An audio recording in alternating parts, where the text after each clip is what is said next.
Good afternoon, and welcome to our TV show featuring documentaries revealing the realities behind myths using research and scholarship.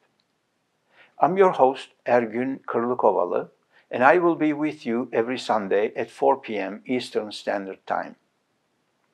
You're welcome to send me your feedback at mythsandrealities.com. I started the Armenian Confessions series with episode 50, where we learned from Boghos Nubar Pasha's letters to the French government in 1918 and London Times in 1919 that Armenians have been, since the beginning of the war, de facto belligerents, as they have fought alongside the Allies on all fronts. In Palestine and Syria, Nubar said, the Armenian volunteers played a large role in the victory of General Allenby. And in the Caucasus, 150,000 Armenians in the Imperial Russian Army and more than 50,000 Ottoman Armenian volunteers contributed to the Ottoman Empire's loss of a great portion of the eastern Anatolia. There is nothing in these two letters about the claim of systematic extermination by the Ottoman government. These letters sum up why the Ottomans, who were fighting for their survival on many fronts, while also combating a widespread Armenian insurgency at home, had to remove out of the war zones the Armenian rebels and their logistic base. Then in 51 and 52, I have explored with you another major Armenian confession, that of the first Prime Minister of Armenia. In the book, The Armenian Revolutionary Federation Has Nothing to Do Anymore, the Manifesto of Hovhannes Katchznouni, translated by Matthew Callender, edited by Roy Carlson, and published in 1955 by the Armenian Information Service in New York. In this book, Katchznouni related, and I quote, Armenians had no doubt that the war would end with the complete victory of the Allies. Turkey would be defeated and dismembered, and its Armenian population would be at last liberated. Unquote. Katchznouni described how the Armenians had created a dense atmosphere of illusion in their minds and lost their sense of reality. He confessed that the struggle that had begun decades ago against the Turkish government brought about the deportation of the Armenian people in Turkey, which is what I pointed out all along. Again, no word about the claim of systematic extermination by the Ottoman government. Katchznouni's 1923 conclusion was supported by Louise Nalbandian's 1963 book, The Armenian Revolutionary Movement, pages 67 through 89. The Zeitung Rebellion of 1862 was the beginning of massive uprisings. After establishing many secret societies like the Union of Salvation, the Black Cross Society, the Protectors of the Fatherland, the Armenian Party, the Hunchaks, and the Dashnaks, and staging hundreds of bloody uprisings, assassinations, raids, bombings, and finally joining the invading enemy armies, Armenians sealed their own fate. Turks only reacted to defend their home. I followed in episode 54 with the analysis of the third massive confession, the one by Armenian author Kapriel Serope Papazian in his book Patriotism Perverted. This 79-page book, published in Boston in 1934, reveals the hate crimes of the ARF, the Armenian Revolutionary Federation, or Dashnakzoutune, and is dedicated to the Armenian victims of Dashnak terrorism. Papazian's book exposes the true nature of the Dashnaks as murderous ones who have caused much destruction to those whom the ARF has regarded as ARF's enemies, as well as the Armenian people themselves. Papazian maintains that by committing senseless violence against Muslims, the ARF deliberately exposed innocent Armenians to retaliatory massacres. Aggravated by the ARF's culture of profiteering and corruption, famine and disease claimed the lives of hundreds of thousands of Armenians in the Armenian Republic in the 1914-1920 period. The power-hungry Dashnaks' greed, arrogance, and ineptness in starting seditious wars in quick succession has a lot to do with the huge losses of life and property, while the country had thousands of ills that needed attention. A hopeless revolt against the Soviets in 1922, which, according to Papazian, led to the deaths of tens of thousands of Armenians. In episode 55, I shared with you perhaps the most shocking of all Armenian confessions, the one provided by the Armenian Revolutionary Federation, or ARF itself, in their book called Houshamatyan of the Armenian Revolutionary Federation Centennial, Volume 1, published in Glendale in 2006. This book is intended as a thank you gift for the Armenian donors. In it, the ARF tells the reader how great fighters Armenians were, where they smuggled arms into the Ottoman Empire, how they attacked and killed Turks, and who belonged to what Armenian gang. A far cry from the usual poor, starving Armenians cliché, isn't it?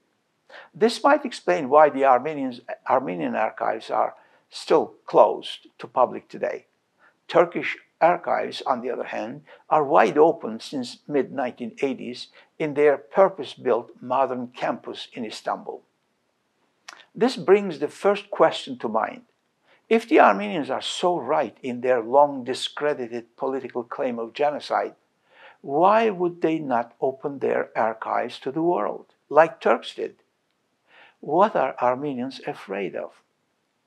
I suspect that if Armenians open their archives, then the world would see that all the smoking guns behind unsolved Armenian hate crimes, their instigators, their financiers, manipulators, and perpetrators, as well as their contacts in the missionary establishment among the Western diplomats, politicians, historians, and journalists. The world would be shocked to realize how scheming and cruel the ARF people really are. The book Houshamatyan is only a sneak preview of terrible scandals to come. The title itself is a dead giveaway. Houshamatyan of the Armenian Revolutionary Federation, Centennial Album Atlas, Volume 1, Epic Battles, 1890-1914. Epic battles? Whatever happened to the loyal, unarmed, non-combatant, angelic Christian subjects of the Ottoman Empire? I thought the Turks systematically exterminated all unarmed, non-combatant, loyal Armenians. So where did these armed combatants and disloyal Armenians waging epic battles come from? Apparently, there is another side to the Turkish-Armenian conflict that went untold. And ironically, ARF itself is doing the telling. Haven't the Turks been saying these things for 100 years now? Haven't the Turkish grievances fallen on deaf Western ears out of anti-Turkish bias and Islamophobia? This book is dedicated to the Armenian youth with more fighting words. I quote, "This volume, prepared on the occasion of the ARF's centennial, is dedicated to you, the youth, successors of the dauntless generation that waged the Armenian epic battles," unquote. This may explain why Armenian terrorists in the past 50 years or so have been mostly impressionable young men. Armenian leaders, whether Dashnak or others, seem to have two sets of books. One set promotes the starving, unarmed, non-combatant, loyal, angelic Armenians for public consumption, which is readily available on internet and bookstores. And another set of books which blatantly documents Armenian hate crimes to show the Armenian youth how brave their forefathers were fighting epic battles with those bad Turks. This set of books is not for public consumption, so you cannot find them on the internet or in any bookstore. If you can understand this hypocrisy, then you can understand the Armenian psyche and their bogus genocide claims. In the preface section, the editorial staff says that this, and I will quote in summary, We, the ARF Western Region Central Committee, present the history of the first 25 years of ARF, epic battles. Our heartfelt wish is to produce 2 subsequent volumes, the Battle for Survival and the Battle for Armenianism. In this volume, the achievements of the ARF have been recorded chronologically up until the 8th World Congress held in July of 1914, unquote. This book is a translation from the original text in Armenian, published in Los Angeles in 1992. I waited for 15 years for the volumes 2 and 3 to come out without success. Either the ARF West could not or would not publish them, or for unknown reasons, or they did publish them, but I failed to penetrate their secret distribution network. I shall be indebted to anyone who can send me the volumes 2 and 3, if those books exist at all. Dashnak historian Hratch Dasnabedian, the author of the book History of Armenian Revolutionary Federation, Dashnakzoutune, 1890-1924, tries to excuse ARF's terrorism on page 47. He says that ARF's terrorist activity from 1892 onwards, when the ARF assassinated Armenians who served the Sultan, must be viewed in the light that Istanbul was a very important theater of activities and propaganda. Another Armenian historian, Louise Nalbandian, echoed this in her book, Armenian Revolutionary Movement. I quote, "The ARF program of 1892 officially sanctioned terrorism as a method of activity," unquote. The American General Harvard, who was sent to the Caucasus by the Peace Conference in 1919, commented in his report on Russian Armenia, I quote, "It is probable that the Dashnakzoutune still employs terroristic methods, and undeniable that it is now a source of danger owing to its liability to precipitate conflicts," unquote. See page 14 of Papazian's book. There you have it. Both Dashnak and non-Dashnak Armenian historians and official American observers all state that ARF is a terrorist organization. We'll let former President Reagan to react to this Armenian writer with a quote from Reagan's 1986 address to the nation. I quote, "Freedom fighters do not need to terrorize a population into submission.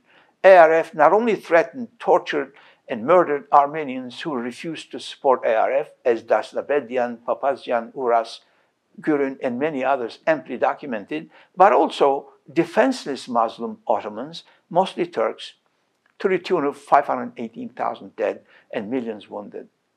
All of this went untold in the West because of anti-Turkism, Islamophobia, and Orientalism." On page 18, we are given a detailed map of dissemination of the ideology and organization behind Armenian insurgency, which by 1893 stretched from the Caucasus to Van, Trabzon, Erzurum, Istanbul, and the Balkans. The first apostles of ARF dispersed throughout the massive geography to promote the revolutionary cause and begin military preparation. Military preparation? How does that fit into the loyal, innocent, unarmed, non-combatant, angelic Christian Armenian narrative relentlessly promoted for 400 plus years? On pages 20 to 23, we are given photos and biographies of the so-called disciples of the ARF ideology. Surprisingly, some clerics among them. Please note the religious references like Golgotha, apostles, disciples. Note how ARF terrorists use religion systematically. On pages 24 through 27, we are given the details of ARF's first terrorist attack, which the ARF people call Kokunyan Expedition of 1890. The primary purpose was to cross the Russian border from Transcaucasia to wage an attack on Turks and Kurds. The secondary purpose was to spread the revolution to Mush, Sasun, Van. The expedition ended in failure, and most of ARF's Armenian terrorists were killed. On page 28, we read about the First World Congress in 1892 in Tiflis. The meeting dealt with guerrilla strategy, among other matters.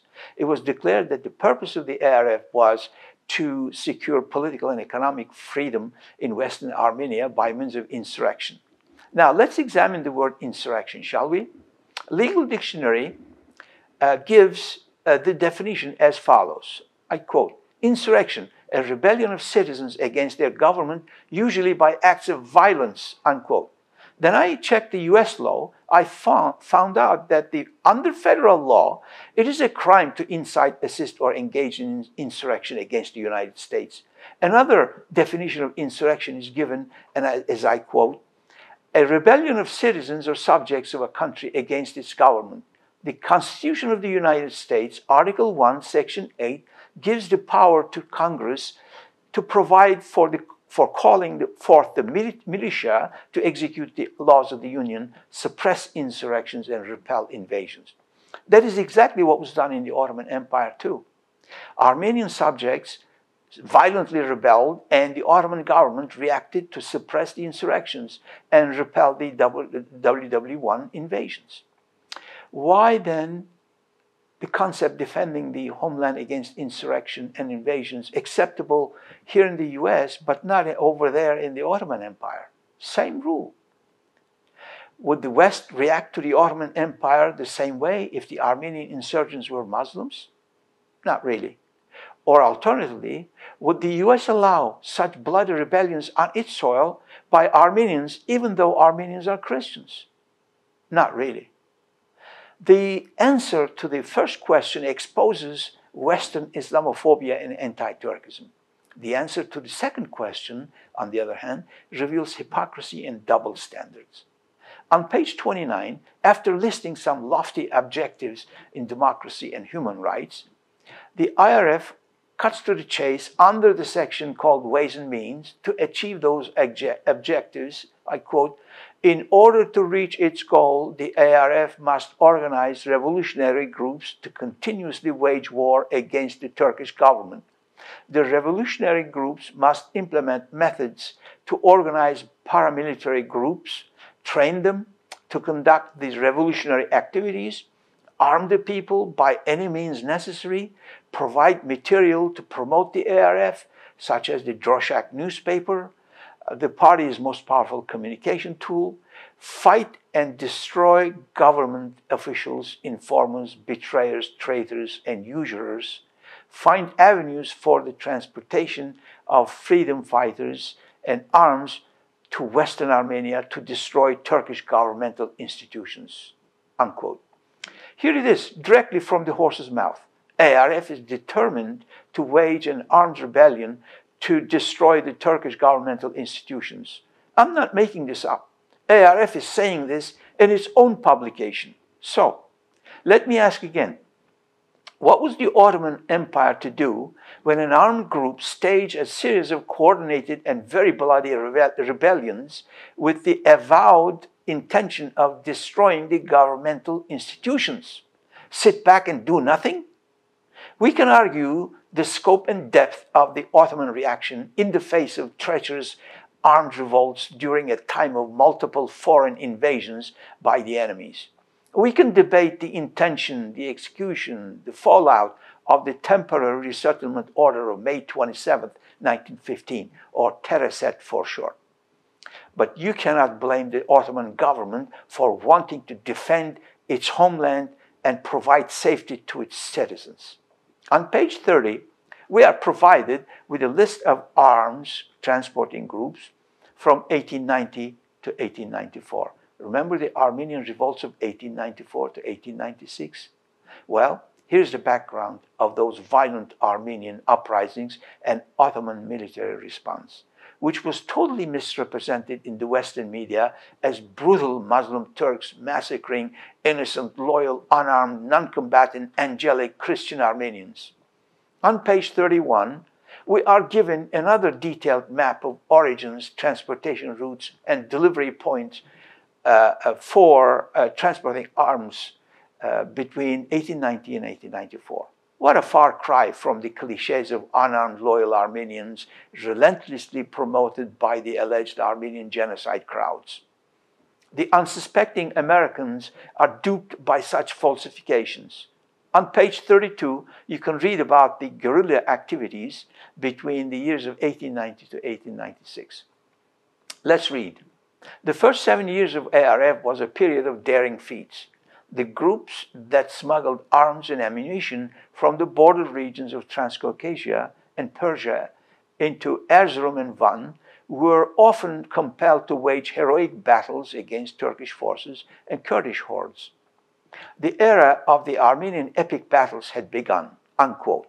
Again, here's the ARF saying that their war had started and their armed revolts had been in full swing. But the Western press kept brainwashing and provoking the unsuspecting readers with Muslim Turks massacring Christian Armenians tall tales. There was bloodshed and suffering, to be sure, but it was not like Turks slaughtering defenseless Armenians. Far from it. Armenians were better armed during those years, using Russian-made Mosin rifles. Turks were only defending their home and families. That is the plain truth. Look at this map of insurgent raids and attacks during 1896 period in eastern Anatolia.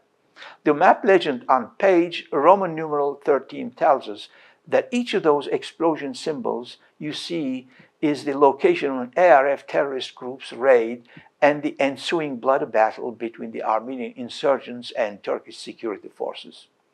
How come the Western media and academia ignore these battles of insurrection that shows the true nature of the ARF and the Armenian revolts? We will continue this discussion next week as we are out of time. Thank you for joining me and see you next week.